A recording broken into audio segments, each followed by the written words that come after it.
So we're doing today's episode on a little cartoon called Rick and Morty, which we all dig very much. It has a lot to do with alternate dimensions. So what do you guys think our show would sound like in an alternate dimension?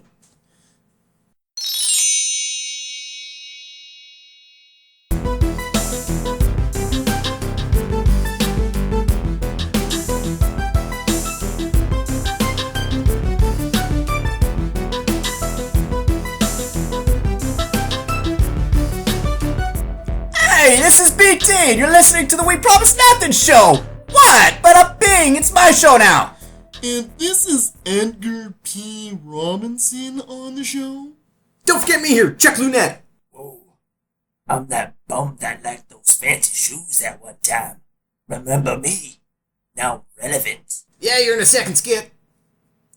Well, tonight we're gonna review My Cousin Vinny! But a bing, it's a great movie, what? I might have to disagree, BT, for you see, this movie just isn't as funny as some people make it out to be. It's basically just based on stereotypes. And whoa! Back me now. Chuck Lunette here. You're telling me you got no joy out of that Edgar P. Robinson? That's Edgar P. Robinson. Whoa, guys got quite the fancy show here. I swear if you look back, I said the P. Whoa, you guys don't mind if I eat this sandwich while you do your thing? What? That's my sandwich! So, is that a no? BT, all I know is Joe Pesci is hilarious in that movie. I might have to disagree, Chuck, for you see... What? You got a problem with Joe Pesci now? Yeah, no one cares what you say, Edgar. Whoa, you guys are real serious round here. I'll just take this fancy sandwich and go to my fancy box. That's a rocket!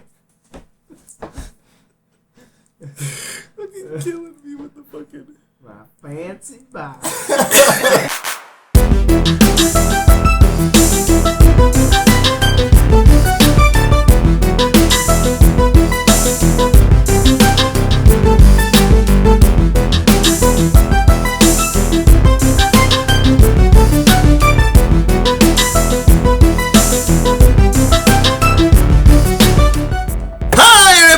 This is Jpar, and you are listening to the We Promise Nothing show. Today on the show, we have Lipp, we have Myles, and we have Da Boo. But before we get things started, I'd like to remind everyone that the music on the show is provided to you by SoundsLikeAnEarful.com. If you need great music for your podcast, check them out. SoundsLikeAnEarful.com. Now, this week, we're not reviewing a movie. We promise nothing. We're reviewing a cartoon series. Little cartoon series that's called Rick and Morty. It's on the Cartoon Network, and it's created by Justin Roiland. And thanks for that, Boo. You're welcome. And Dan Harmon. It's created by Dan Harmon and Justin Roiland, yeah. And me and Lipp are already fond of Dan Harmon for his work on Community. Love Community, one of my favorite shows. Yeah, it was a great one. Everybody loves Community. Yeah, you're into Community too, Myles? Yes. Great show. A show that like kind of breaks the fourth wall a lot and has interesting characters and but we're not very unique show. Yeah, it seems like it's an ordinary show on the outside, but until you start watching it, it gets more interesting. But we're not here to talk about Community. We're here to talk about Rick and Morty. Woo! Yeah, get back on track. What's wrong with you?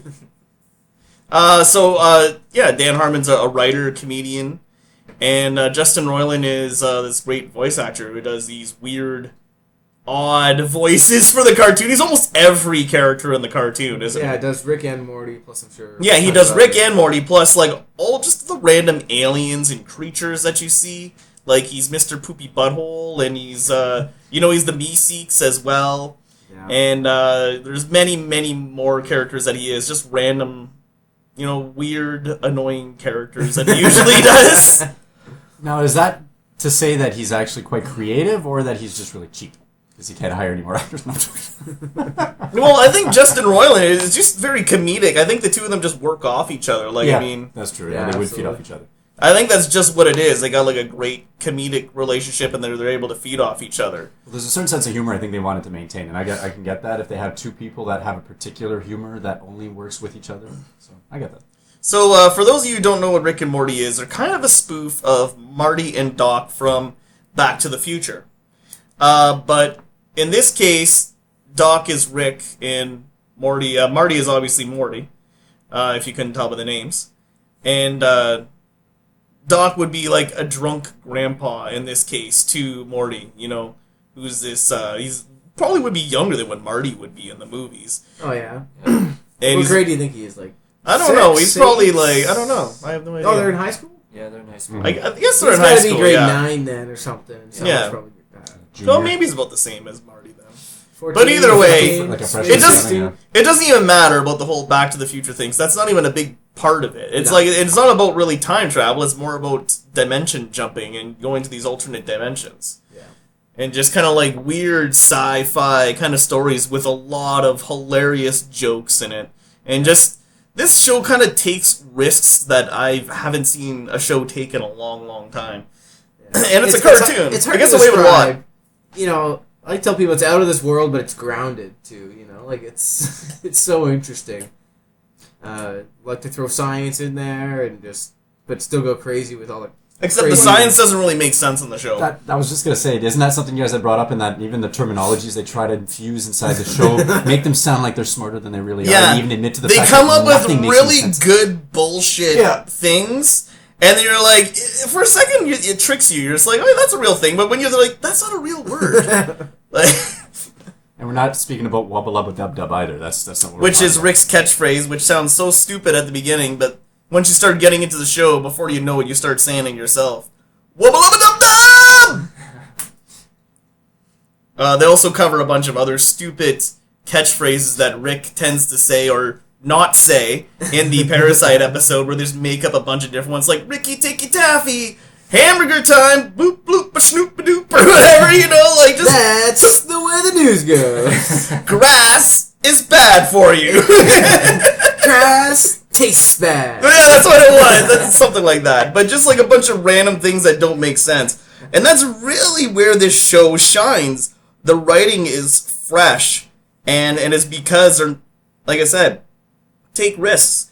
They're like writing a ridiculous show. So why not be ultra ridiculous? Why not include aliens called a shloopy doop and a schmoopy doop, and you can't invite them to the same party because one's going to eat the other one? You know what I mean?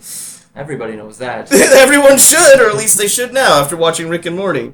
They really play up the fact that there's infinite dimensions with infinite possibilities. Mm-hmm. Anything can happen. What about the possibility where Hitler cures cancer? Don't think about it. So there's like lots of crazy storylines, and there's not even that many episodes to the show when you think about it. No, but honestly, we had trouble making a top 5 and like a top 10 even. Like there's so many good episodes. I know, every time I thought like a top 3, I'm like, oh, maybe I should include this one, maybe I should include this one.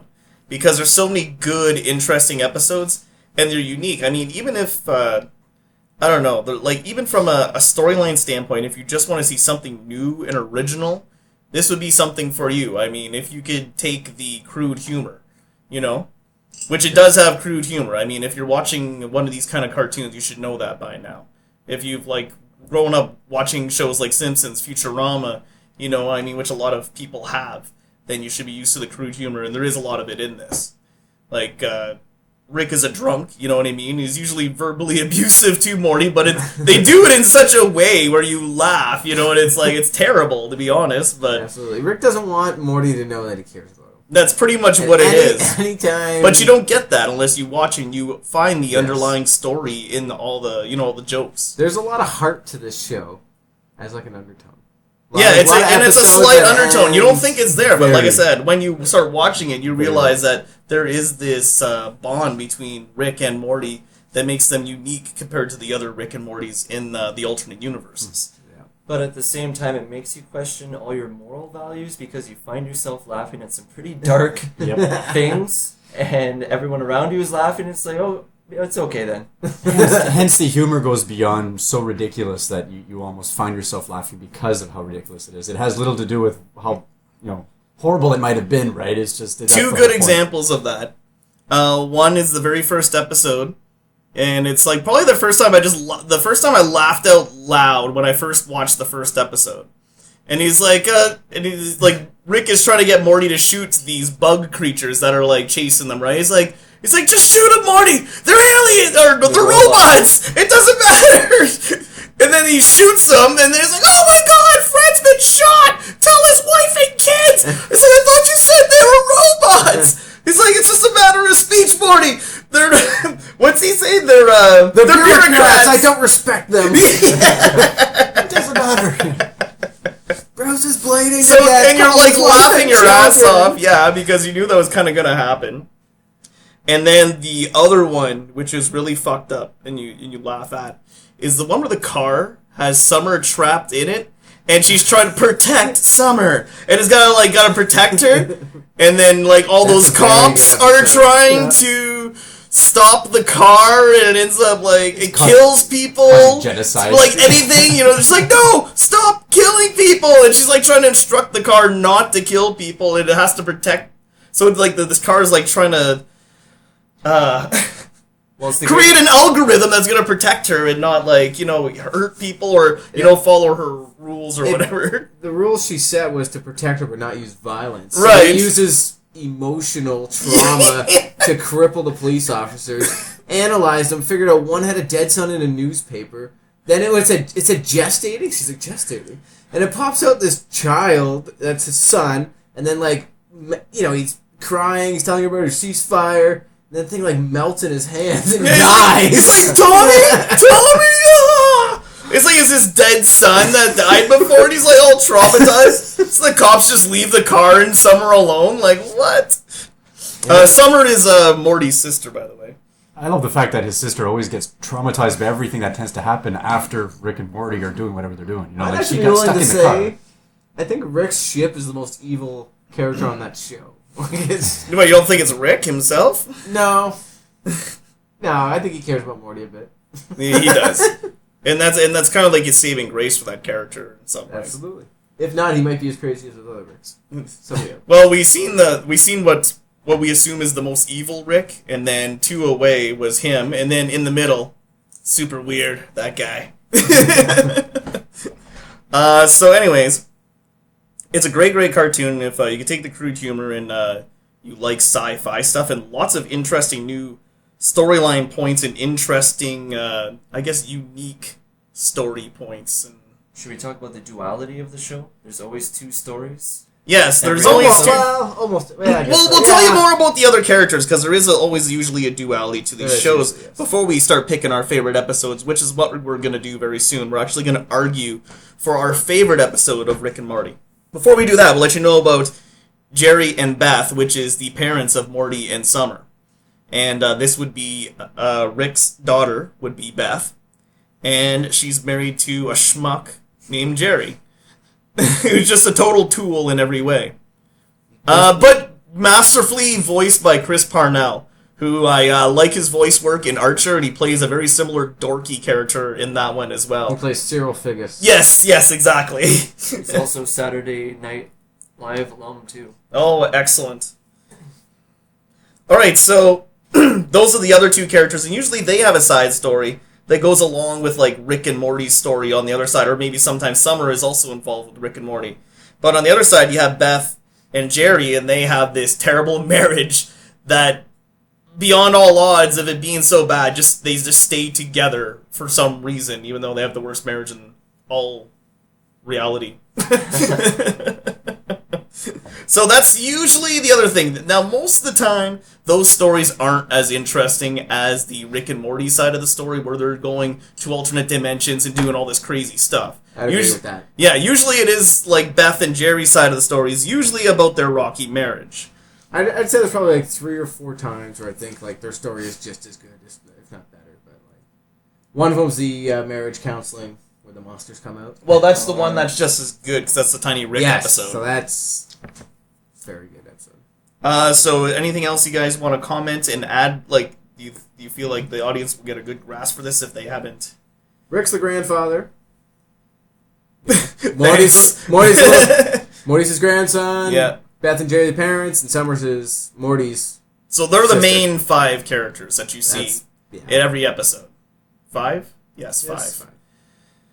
And then there's other little side characters that show up, and also just background aliens that reappear and stuff like that. Yeah. We noticed there's like the frog creature's actually in the first episode, and there's Yeah, he's in several lots of other- different ones. the one with the big heads. And Oh, I will mention that. That's something else. I mean, if you like re-watching cartoons or just watching shows because of the amount of detail in it, this show does have a great amount of detail to it. You'll see things in the background, you know, and sometimes you'll see something happen, and then, you know, it actually doesn't point it out right away, and you notice later. For instance, the parasites were brought in by those pink rocks, Yes, which was it's- brought in, I think, 2 episodes prior. Yes, I think so. Which Rick was... It's the one where Morty saves the fart. Yes. Right. Yeah, he saves the fart, and in that one, Rick grabs those rocks, and then he brings them back. And then it's 2 episodes later, I believe, that the parasites show up, and that's how they came into the Yeah. house. And you can actually see Rick throwing out, I think, part of the rock But- and the little parasites. But they on don't it. show that to you.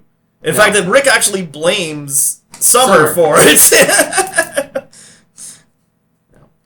And actually, throughout that episode, well, we'll discuss it later. But there's Yeah. lots of like little things in the background and background characters that you recognize again, and you'll rewatch these episodes, and there is definitely a lot of rewatchability to these episodes. Yeah. There's actually a lot more of a storyline than I thought, like an arcing kind of storyline throughout at least the first 2 seasons. For sure, and I mean the first season, it's trying to find its legs, but it definitely has some great golden episodes that really bring it out. Second season, I'm finding they're really starting to find their legs, and they know where they want to go with this. Oh, yeah.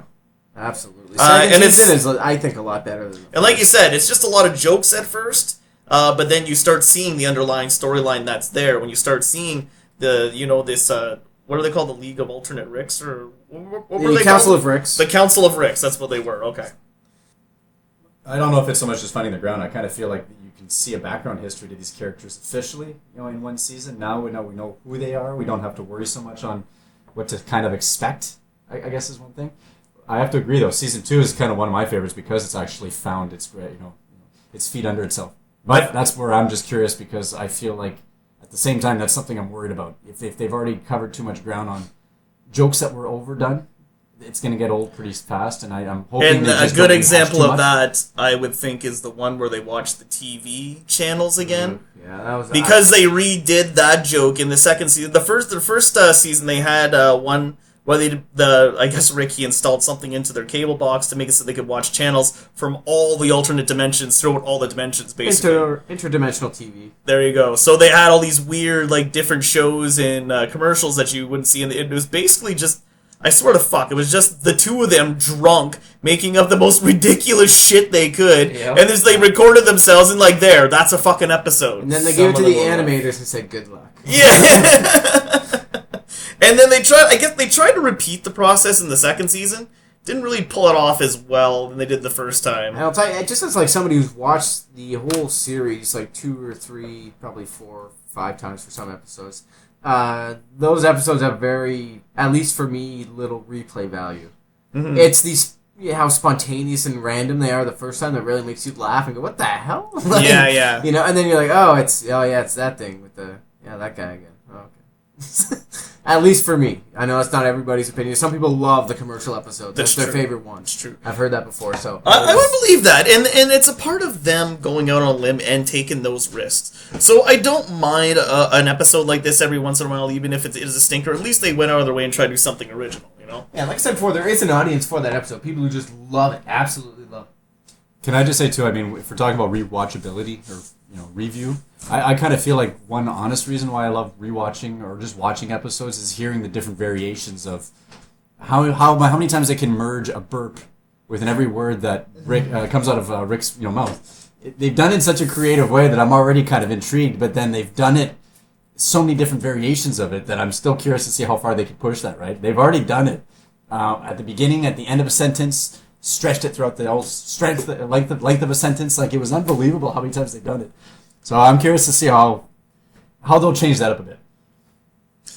So you actually bring a good point up there, Boo. Another part about this show is how raw it sounds. Like, not every line is taken perfectly. You know what I mean? There's a lot of them. One of them, they're burping or stuttering, Or, and they keep that take, and it sounds hilarious.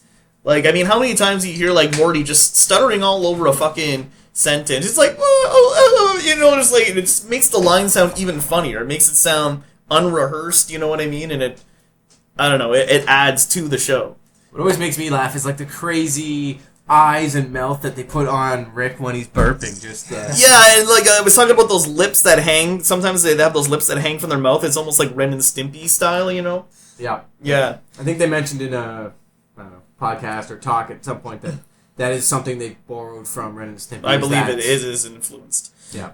Definitely inspired. Mm-hmm. All right, so now that we kind of got our overview of the show, and people have more of an idea of what it's about, let's pick our favorite episodes. Now, we all rolled to see who would go first, and like we said, we had a hell of a time picking our favorites because there's so many good ones. So we're all going to be fighting our hardest, even though, our first one that we choose might not be our actual favorite episode. We're just choosing that episode and fighting for that episode to say it is the best episode. You guys at home are going to get to decide who actually wins. We could all vote ourselves, which we probably will do at the end of this. We'll vote to see who we choose, but we want the fans to choose as well what their favorite episode of Rick and Morty is, or who you thought made the best argument out of us for that episode. So a little fan interaction. If you guys want to leave comments below on YouTube, that would be perfect, guys. Alright, so Lipp, you rolled first. You get to pick your episode first. Alright, I think it's the one the fans, I think it's the one that would win. So I picked the close encounters of the Rick kind. So you picked the easy one, Yes, basically. yeah, it's the easy one. And I picked first, I picked the easy one. This is episode 9, season 1. Came out April 7th, 2014. Now, why is this episode the best Rick and Morty episode? Okay, before the intro rolls, the starting skit is the family having dinner at a table. A Rick and Morty come out of a portal, shoot the Rick at the table in the face, kill him, steal the Morty, and take off back into the portal. And he's dead. And the family's just screaming. You go, whoa, what's going on? There's 2 Ricks, but one's dead. It's like, what? There's Rick's 2 Mortys. dead? Morty's been stolen. What just happened? Okay, roll the start theme. Then it goes back to the Rick and Morty we know. They're eating dinner at the table. 2 Ricks come out of a portal and arrest him, take him to basically this interdimensional council of Ricks. So Rick explains that he's so infamous and hated throughout the universe that a group of several thousands of him have grouped up and... Even he doesn't like himself. Yeah. He's pissed off people that are like a bunch of him. He Yes. doesn't get along with himself even. He thinks the point of being a Rick is being a Rick and being yourself. Right, not being basically a conformist. Yes. So we find out the main plot of this episode is there's a rogue Rick going around killing Ricks and stealing Mortys, and they think it's him because he's so evil. We then later find out that there's a more evil Rick, and they're using the Mortys as a shield because Mortys have a stupid brainwave and Ricks have an intelligent brainwave, and they cancel each other out so that Ricks can hide from others. They always have a Morty. That's the secret of Rick and Morty. Okay, so what's the Beth or Jerry storyline for this one? So Beth and Jerry is actually, and Summer doesn't really have much of a storyline in this, I'll tell you that much, but Beth and Jerry it's incorporated into the main storyline, which is why I think it's one of the better episodes, because they don't have their own shitty storyline. It's the Council of Ricks is at Beth and Jerry's house, and they just tease the shit out of Jerry. Jerry kind of does make friends with this weird Rick that apparently comes from He's the a dimension. stupid Rick, or he's a like a weird Rick Rick that the other Ricks pick on. And make fun of, but And they say eat shit. He becomes the best It's friend like, what? to Jerry. You friends with him? He eats his own shit, right? And then all the Ricks just love Beth because she's super nice and, brings them alcohol and can burp and they love it, All right, so maybe we'll get back to you and we'll talk about yours some more.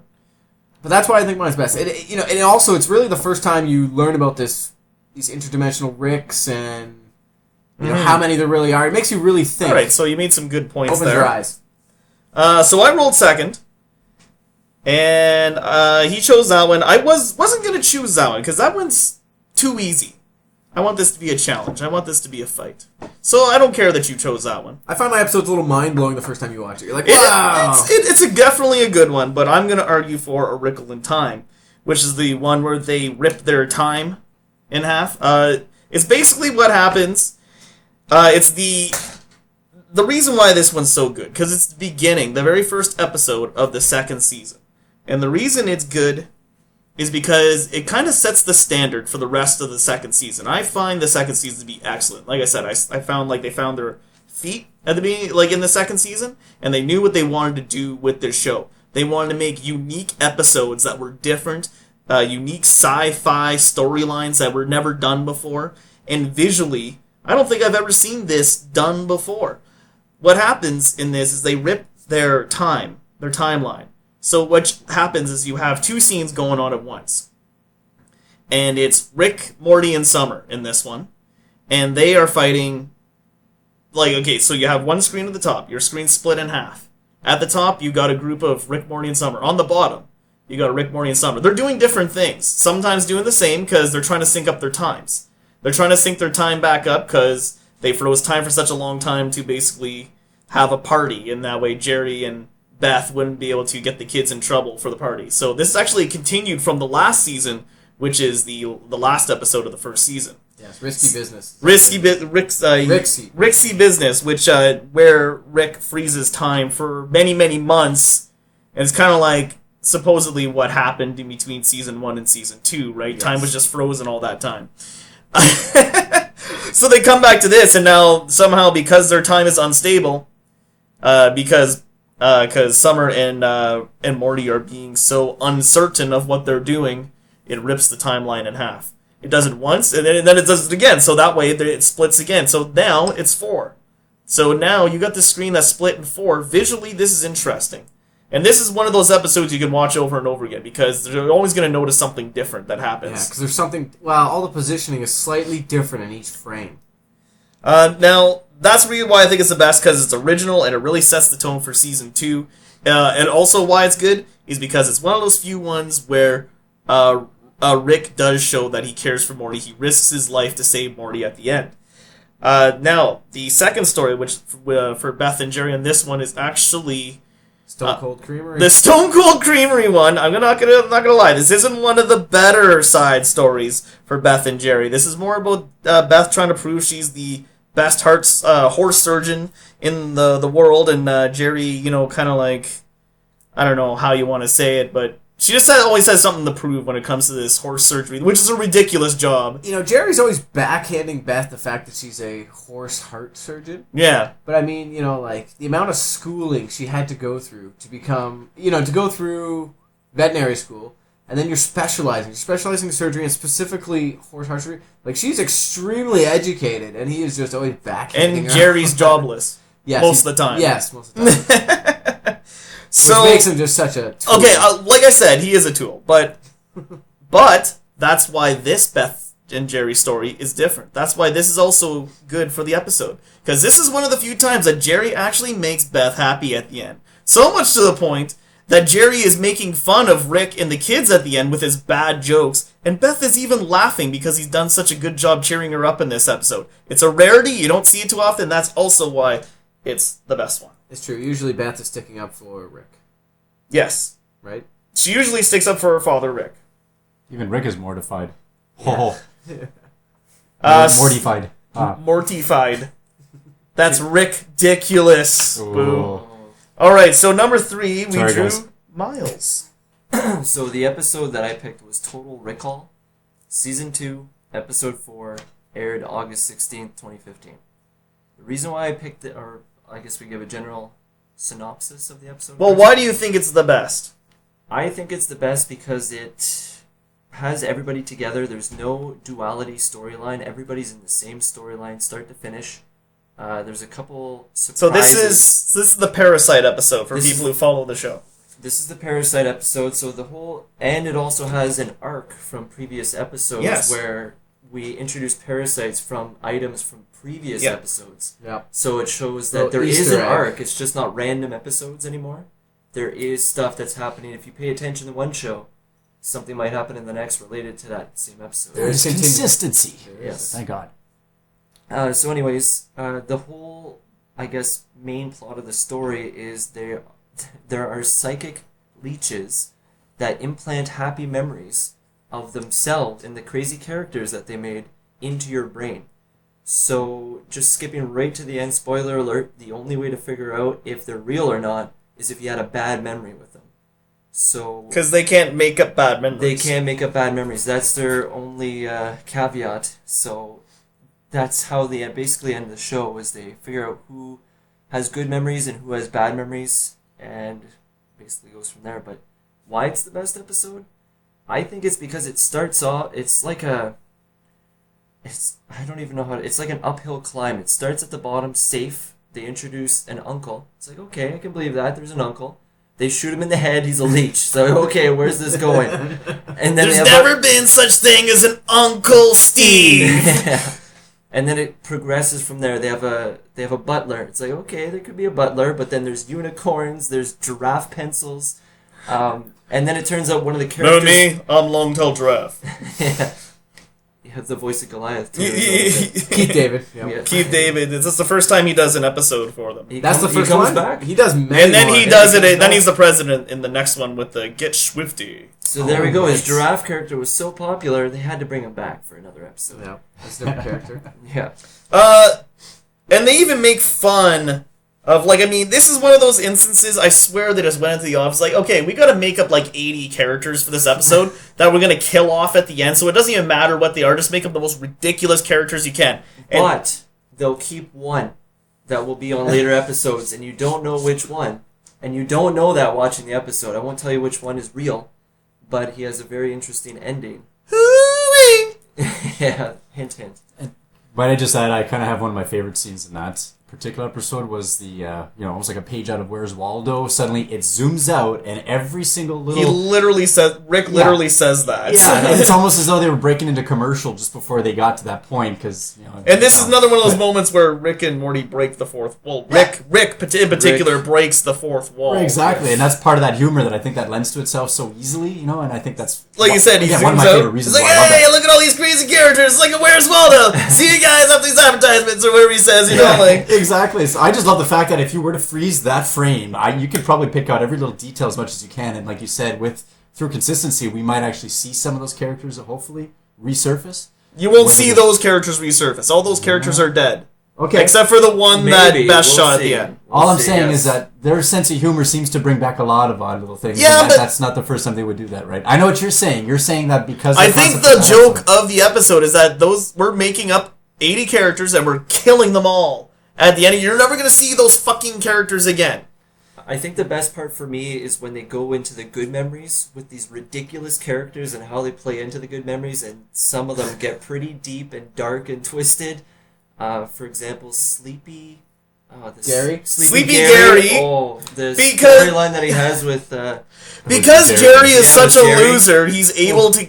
Sleepy Gary, the parasite that is Sleepy Gary, ends up convincing Jerry that they have a secret gay relationship. And also convinces him and the rest of the family that Beth is married to Sleepy Gary and not married to Jerry, and Jerry just goes Jerry's along just with there, it. yeah. Because he's a tool, you know what I mean? He's like, yeah, that's totally it. Sleepy Gary's been my best friend since high school. Right? What I actually enjoy in this episode is the psychological trauma that's dealt to these people. Yes. You know, even when they kill Uncle Steve, they start like, yeah, I think Morty says he showed me how to ride a bike. They're like, no, he didn't. He just That was implanted just a that- happy implant thought he put in your head. There's never been such thing as an Uncle Steve.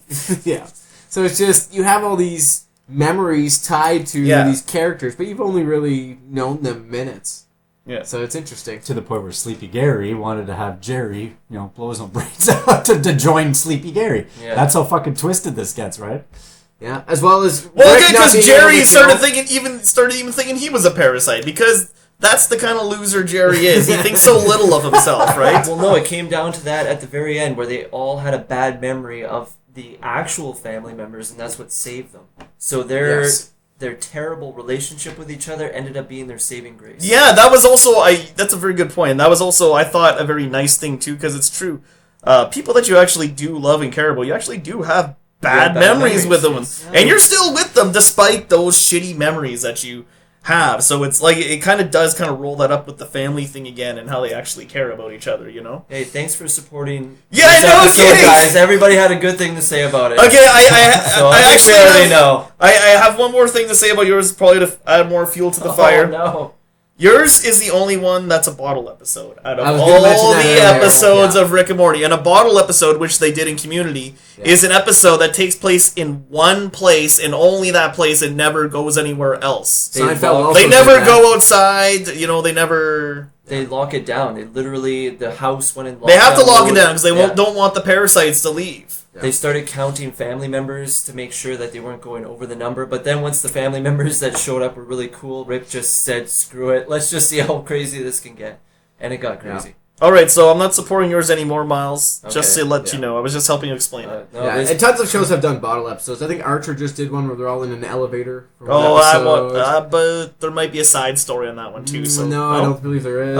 Okay, I don't remember. I think Seinfeld did one where they're waiting in the restaurant. Oh, that is a bottle episode. I love that episode. That's the one where they're waiting for the Chinese food Yes. to get their tables. Yes, that's a good correct. one. Yeah, there's a lot of shows do bottle episodes, but this is But- yeah, this they're is the one that's best. very You're done right. well. They're No, done, you're right. They're the best. a lot of them are done well. However, Boo has to present his. You stacked your episodes so high, guys. I can't even compare now. I don't know, dude. You got I've- Tiny Rick. Get ready to I- climb. Oh, here's the thing. I have to admit, my episode particularly had to be one of those that I think from my point of view, guys, it had to be that I didn't follow the series as closely as I think all three of you might have. Okay, so with that said, You've I seen a feel lot of episodes. Yeah. But the point of the matter was that I had only certain ones that stuck in my mind because. This is I only played the best for you. Oh, is that why? Oh, okay. All I do know is that it was the one that just kept sticking into my mind all the time. But it had to do with Tiny Rick, because he was always the one that... Tiny Rick! All the variations of the Ricks that we have seen out of all those episodes, he was the only one that I felt like they had put so much character into that he could have been... You know, he could have had a series all to himself. I'm sure they would have been fun. But the name of this episode is... Oh, sorry. Big Trouble in Little Sanchez. It was season 2, episode 7. There's a couple of reasons why I honestly feel that this is probably one of the best, if not the best. Because for me, again, whether being memorable, it was also, how can I put it, more palatable version of, Beth and Jerry's story was one. So I felt like their characters, sadly to say, didn't get enough ground of their own, I think. So with that said, I felt like this particular one, when they had marriage counseling, where they had to... They did it on another planet. they had to be shown to them that their marriage could be saved. But the way they were shown was that their minds were being linked to some kind of a matrix computer, which would ultimately create a demonized version of how they perceived their other half. Right? Yes. So it's supposed to be therapeutic, according to these people, but the problem of this particular situation was that they actually manifested demons. Then they would put them on display in front of the couple and say, listen, this is exactly how you look at each other. And look, they clearly can't live with one another, but it can be resolved. And it's kind of almost like a metaphor that they're trying to use it as to bring them into the psychological breakdown of how their marriage really works and how it can be saved. Okay, so with that said, their characters clearly had very little development up until that point. I felt like that was when I really saw Beth and Jerry kind of shine in their own way because, yes... I will say this, Boo, Jerry's- that is probably the best side Beth and Jerry story. Yeah, and Absolutely especially agree. because, like you had said earlier, Jerry's character is absolutely pathetic. Yeah. And even more so to the point where his own wife proves that point because her perception of him, sadly to say, is this worm of a thing, right? Right, that's what ends up when they put the machine on her head. Yeah. She perceives him as a worm. So the Jerry monster or creature that they put up is this worm, and then when they do it on him, it's like this evil spider bug monster. queen, I kind of got like the alien. Queen Yeah, from aliens the versus xenomorph. a spider, kind of thing. It's Yeah, almost some part xenomorph. Yeah. But okay, so we got that right. That side of the story kept me so interested that I really wanted to have it come back to them. And I don't think I was saying that very often when we would see that. No, not very often. The dual stories. That was the first time I was like you said, I wanted to go back and forth between the two. Yeah. Now, with regards to the main story, obviously with Tiny Rick being the main character, or at least I like to call it, because it got to the point where Rick was asked to help Summer and Morty kind of go back to high school and deal with this potential vampire threat that has shown up on school. Which is also hilarious. Yeah, it's a little lacking in originality, but that's besides the point. I think we got the grasp of the story. They show up on scene, and then suddenly, they got to deal with the vampire threat. But it had little to do with the vampires. It had to do with Tiny Rick. Tiny Rick shows up to school and Pretty he's like, specific pitch, Summer. Tiny Rick just had this persona of him that every time he walked in the room, everyone loved him, right? To the point where, they had a party the night before. Okay, class dismissed. School's over. What does that have to do with anything? But I think, with that said, I think Morty's character was kind of showing another half where, he wanted to help his grandchildren, but he was willing to... Rick was... Not Morty. Sorry, Rick. Rick was trying to, help the whole scenario with the vampire scenario, but it got to the point where it actually...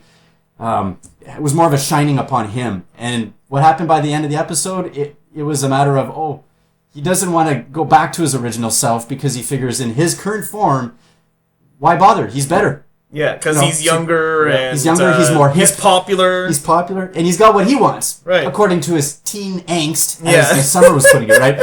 So we started to see another side of the story, which I didn't think I'd honestly expect, which was almost like a Buffy the Vampire Slayer, sadly to say, effect, where it was almost a teen drama involved in the characters, and they made fun of it, and then they played on it, and then that's exactly what brought Rick to kind of seeing the reality of what he was, the scenario he was in. He's pinned down by his grandchildren, and then suddenly told, listen to this song, feel sad about life. Yeah. Get depressed, snap out of it, you know what I mean? Like, suddenly let your older self get depressed and, feel those feelings.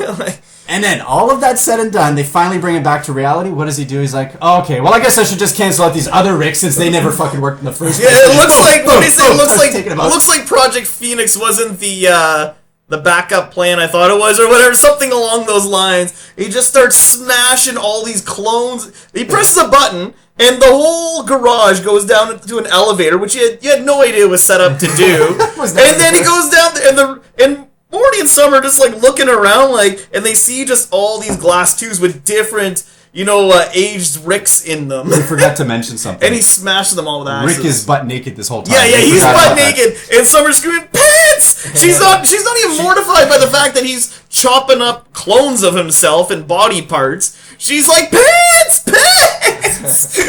I think him chopping up the other Ricks in the vats is the funniest part of that episode for me. I think I was crying the first time I watched it, and he's just me too. I was really laughing, getting covered in blood. He even chops one of his heads in half. He's like, one more swing for good luck. Yeah, it's like, I gotta pick up your parents. One more swing for the rope. Put up the pants. Yeah. So that's why it's is that why it's the best? Oh, did you almost confirm it for me there, James? No, why is it the best? You almost said it. You're not asking me. You almost made the statement. Tell me why it's the best. I just told you. Okay, so you said the second story. The second story is actually good. Okay, so I think we've heard all our arguments. Now, tell me, Lipp, why are ours not as good as yours? Okay, this is not a shot to music. Rick and Morty has a lot of songs in it. I find I don't actually... Some of the songs I enjoy, but I don't know if I prefer those episodes most. I find the close Rick counters of the Rick kind just takes it to another level. Interdimensions. You learn about the League of Ricks, and then you also get that first preview that what makes Rick really different from other Ricks is his love for Morty, which is what the show is all about. So is it? Rick and Morty travel in different dimensions. Rick. Yeah, but why is his not as good, or why is mine not good? Why is his not as good? Oof, it's tough to say these aren't as good. I'll tell you this: if your story has a Beth and Jerry aspect to it, other than Booze he's got a good Beth and Jerry side. But I mean, that really for a lot of episodes makes it not the best for me. The Beth and the Jerry part of it. Are you saying that the lack of a Beth and Jerry story? So you're saying Booze is good, but ours isn't because of his Beth and Jerry story. So you're saying Booze is better than yours then? Because Beth and Jerry story is better? I think what he's saying is half of Booze is good. Yes, that's what I'm trying to say. So it's not a full good episode. It's just one trumps but then the other. That's not it's not a counter to Myles, which is a bottle episode with everybody together. Yeah, that's true. That's true. That's hard to point that out, particularly. I'm gonna tell you one thing. Mine has what yours has. Mine has Rick saving Morty and has one of those moments where he saves Morty. There isn't too many. Me and you might have the only two, or there might be a third one where he saves Morty and the family, which I think he does at the end of season 2. So, I mean, that's where that is. Mine's not a bottle episode, but I'll tell you this. Rick there's and Morty are episodes- stuck in that one spot. Rick, Morty, and Summer are stuck in that one spot for a while in those split dimensions all over the place. It's almost kind of a bottle, even though we go with the Beth and Jerry characters on the side. I'm not saying that my second story with Beth and Jerry is the best, but it's a unique Beth and Jerry story that you don't find usually that you guys have. Where Beth actually likes Jerry at the end to the point where she's laughing at Rick, and it's just visually unique compared to yours guys. I would agree with that. Okay, thanks. Well, so I win then? Well, you don't get to decide. The viewers get to decide. We don't decide which is best. Well, we are going to vote for ours at the end to see who we vote, but the fans are also going to decide themselves. So, Myles, why are ours not as good as yours? Well, I think you guys pretty much nailed it there. It is the first of its kind in this season anyways, where everybody is in a bottled location, and it starts off very sane, very calm, very collected, kind of like yours, Lipp, where everybody's eating breakfast, everybody's having a good time. Yeah. And then somebody gets shot in the face, and then you have to deal with that fact. Same thing. This one, same. We have the same climactic starting, and then it just keeps on going up and up. But then this episode really wants to challenge your dark moral laughter. How far are you willing to laugh? Because when they start killing off these memories, it's pretty deep. It's pretty psychological. I'll tell you this one point: Rick can't even kill Pencilvester because they're Pencilvester, best friends. yeah. Didn't we have an uncomfortable fart sometime in a road trip? Yeah. Come on, Pencilvester. Could have been some bad memory. It got pretty And then deep. he's like, I can't do it. Morty, kill Pencilvester. Jerry had homoerotic fantasies with Sleepy Gary. That I'm going to really tell you cut something, deep. why mine's different than yours and why it's also better. Because you said it starts off calm and cool. Mine doesn't. Well, I mean, they are calm and cool, but we're already coming in hot off the second season.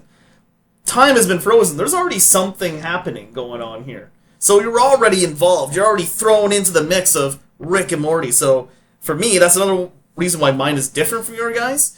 And boom, it's another reason why it makes it more unique and better. By the way, mine has an arc in it, showing that this show has continuity to it, and that future episodes will incorporate things that happen in past Mine episodes. definitely has an arc because it's continued from the last episode. Yeah. Which That's is them also having the house party. So mine is a part of a two-parter in a way. So it's definitely part of the arc. I'm willing to say Booze's continuum too because, Rick points out in it, like, we know your marriage is falling apart. We've been seeing it for a while. And that's what they said. I wouldn't say that's like a part of an arc. That's like as soon as they drew up the characters and you got Beth and Jerry there, it's like, oh, well, they have a bad marriage. That's like the whole thing for them. I wouldn't say that's an arc. That's just the outline for the character. Why is your episode, or why are our episodes not as good as yours? I see. I'm not going to be able to be as specific as you guys, but I'm going to say this. The one thing that mine does have that I might honestly say very few other episodes have, not just yours in particular, is the strength of the Jerry and Beth story. I'm sorry to say, but if the whole TV show is going to have me sit there and watch it from beginning to end, what I'm going to be looking forward to is, again, that story being told, and the story I am being told, unfortunately, is only partially said when Beth and Jerry. Damn it! Apparently now in my mind, Gary's Sleepy also Gary and Jerry. Get out of here. But everybody needs some time after Sleepy Gary dies Yes. to get over him. It's pretty intense. I need some time after Bird Person died. Oh my god, that one actually, that was... spoiler alert. Ooh. Yeah, spoiler season 2. But I might honestly say that's honestly one of the reasons why this episode has been very much, the most memorable for me, because I remembered both halves of the story without even second guessing it, I think. But I have to admit, you guys all make some really good points. That's why all of these episodes are also damn close to me there when it comes to why they're also honorable mentions now? Honorable mention episodes that could be Okay, anybody's so favorite before episode. we vote for... Now, what we're going to do is we are going to vote, but we just can't vote for our own. So we'll see who wins at the end for us, and then the fans will also decide. But, honorable mentions. Honorable mentions, okay, for me, there's 2. It's the episode where Rick and Morty go into Rick's battery, into the microverse, or the Teenverse. That's a good one, yeah. And then the opposite part of that episode is Summer in the ship, which the ship is just so diabolically evil but calculating as well. Makes it a really good episode. I can't remember if Jerry and Beth even have an episode. Jerry Is that and your Beth, honorable mention? Have maybe they don't even have a. No, part they of that, don't. No, which because maybe- Beth is the other story. So that like. Or no, Summer's the other story. Yeah. Sorry. So to me, that might even be the best. Oh, episode. good, It doesn't because have either of them. there's no shitty But Beth and Jerry. That story. one, and then a second honorable mention, just on my side, is the Jerry daycare. Oh my God! Yes. How we haven't touched on that yet? I don't even know how we didn't talk about that. And the it's second so part of that episode is he saves the video fart. games. He saves the fart. Oh my God! and Blips and water. chips. And chips. So like, there's so many good episodes out there. It's Yeah, that's a good both one. of those could be like honestly. I defend close recounts. I of the actually Riptide. almost forgot all about the Jerry daycare, which is basically That's my favorite Jerry side story. one Rick from one universe made a business out of a daycare for Jerry. So anytime Rick and Morty have to take off to a dimension and take care of business, they have a place to drop off Morty's Nimrod father, Jerry, and it's like a Jerry daycare. And he goes there. There's all these other Jerrys from these other dimensions. And what's even funny is something we even got to mention about earlier, because of the alternate dimensions. There's this one weird episode where they fuck up their world so bad. They Rick Potion number 9. Rick Potion number 9. They turn their whole world into, what do they call them? Cronenberg's. Cronenbergs. They're just mutants, just blobs of whatever, eyeballs and arms and whatever you got. Mostly looks like testicles and boobs. but- Yeah, that's which they show a lot, and which they try to get away with a lot in this animation is the They dirties. do get away with. They a lot do of get away with it. asses and tits. So they flying fuck it around. up so bad that Rick and Morty have to leave. This should be an honorable mention episode, by the way. Oh, shit. And how we didn't mention already is also kind of crazy. So they fuck it up so bad that they have to go to another dimension where they just previously died, and they basically take their bodies, bury them, and they take over themselves in that life. Yes. So they're not even from their original dimension by the time you're like halfway through the first season. Like they're living in another dimension, like through another Rick and Morty's life. it's So the interesting. funny part about your Jerry daycare is, I think they mixed up their Jerrys when they left the Jerry daycare. He's I like, think you're "Hey, right. do you have?" And he's like, one of the Ricks says, "You got this number?" Da da da. He's like, "Yeah." He's like, "Oh," he's like, "Oh, I lost that's a Blips and Chips ticket." He's like, "Oh, I lost it." Whatever.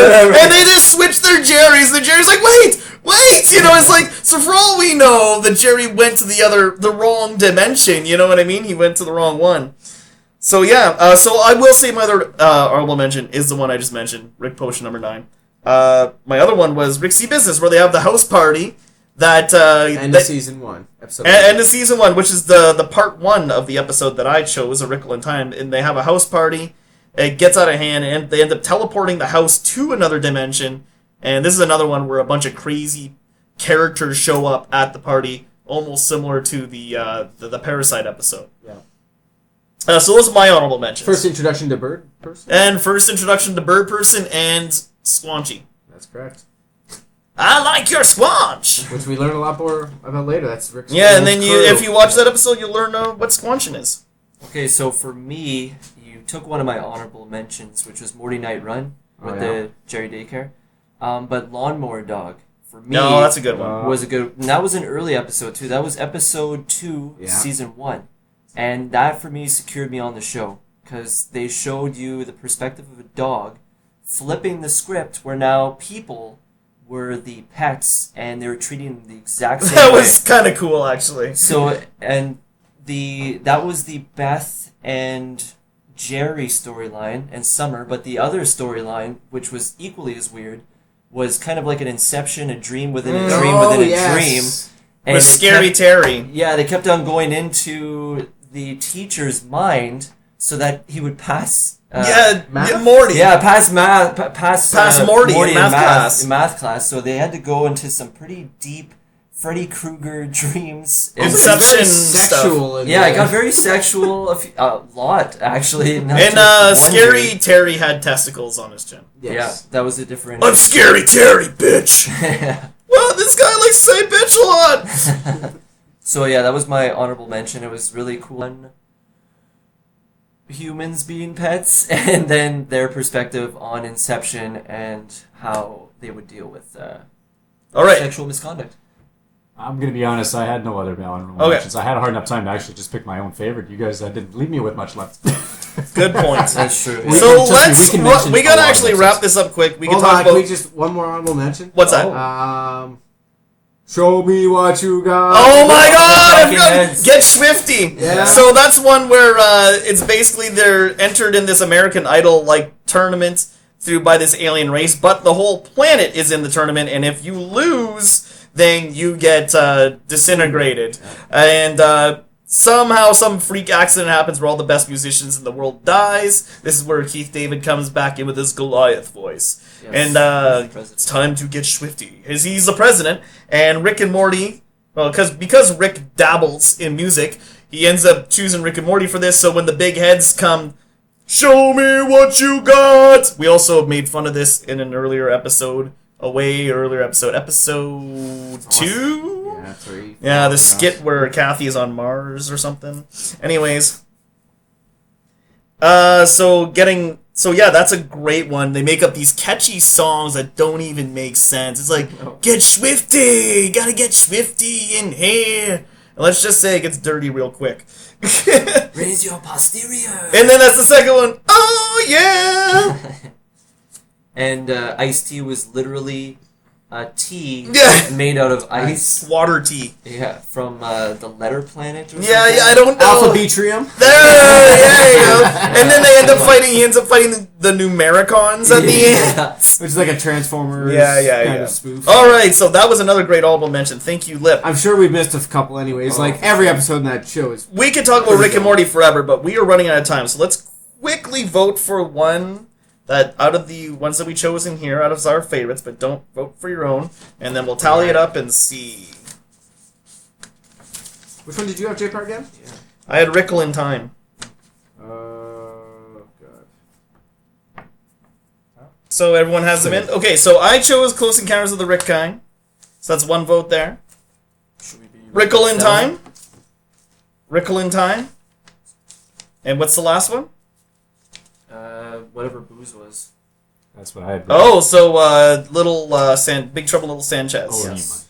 Okay, so it looks like Rickle in Time out of us wins. Which is season 2. Which is the one where they split the. Which is the one I choose. Yeah, Very episode 1 is artistic like- episode. Yes. Really, and just a really good all-around good episode, I think. All right, so out of us, I mean that's what we chose, but I mean, obviously, I mean all these could come in a close second, third. It's so hard to choose your So many favorite. great animations. Yeah. And a lot of people probably wouldn't choose this one because I find it does have a weak and Jerry and Beth kind of. You're right about that, but maybe the fans will decide differently. So that's where the listeners, We you will guys, can decide what you think is the best Rick and Morty episode. All right, but as I said, we are running out of time. I hope you enjoyed our Rick and Morty special, and stay tuned because we got a lot more good stuff for you coming up. We got more comic casts, we got more new reviews, a lot more stuff. Stay tuned. This is Jpar signing out. And Miles vacating this dimension. This is Lipp. I'm heading out. Da Boo leaving the building. And remember, if you disagree with anything you hear on the show, we promise nothing! Good night.